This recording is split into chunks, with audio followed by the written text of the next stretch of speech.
A Haunting in Venice, non-spoiler review. Here we go.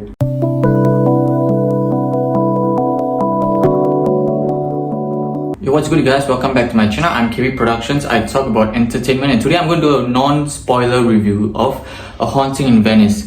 This is based on a book by Agatha Christie called Halloween Party. I have never read the book, so this is coming from the perspective of somebody who has never read the book. My interest in this film began with a lot of big names being attached to this film, such as Kenneth Branagh, who directs the film as well as plays the lead role of this film. And then you have Michelle Yeoh, Tina Fey, Kelly Riley, Jamie Dornan, who's from...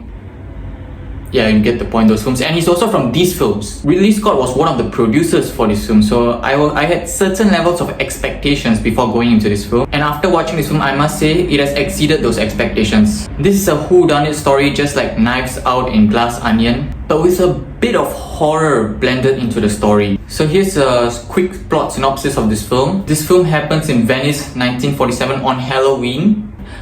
Retired Inspector Hercule Poirot lives in Venice a very peaceful life, and he does not believe in the supernatural. Until one day, this writer, who he knows very well, is a friend of his, comes to him, and this writer believes in the supernatural and talks to him about this haunted house in Venice, and she invites him there. She brings him over there. And a lot of spooky and scary stuff happens in this house, and they have to figure out who did the murder, because then again, this is a whodunit story. Now, there's a lot of things to talk about this film. Let's start with what I liked.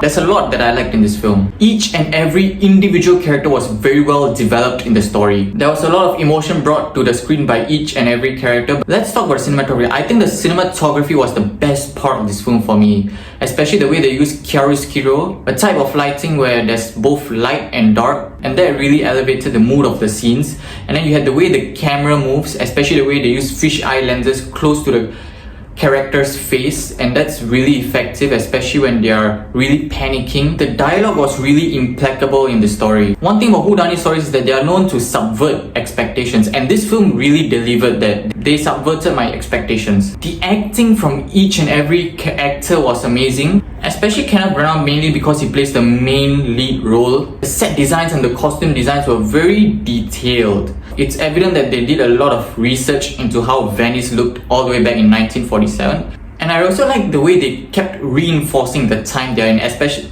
with the set design and the costume design, but also with the choice of music that they use. The sound designs and editing is haunting. There are a couple of scenes here with the editing where it was really scary to me. I jerked up from my seat a bit because of how scary it was, and the sound design was really spooky. The setting was very eerie and creepy, which is how you're supposed to do with a horror film. I'm so sick and tired of horror films which don't give much thought to their settings, making their settings feel scary. Whereas this film, it really did. It really felt scary, the setting. The mansion that they lived in felt very off and eerie, and I really like that feeling in a horror film. But the film is mainly PG-13 because from what I saw, they actually toned down on the jump scares, and they actually put in more effort into writing well fleshed out characters. And I really like that, because instead of focusing more on the jump scares, which are really lazy to me, they focus more on character writing, which is excellent. Now let's talk about drawbacks.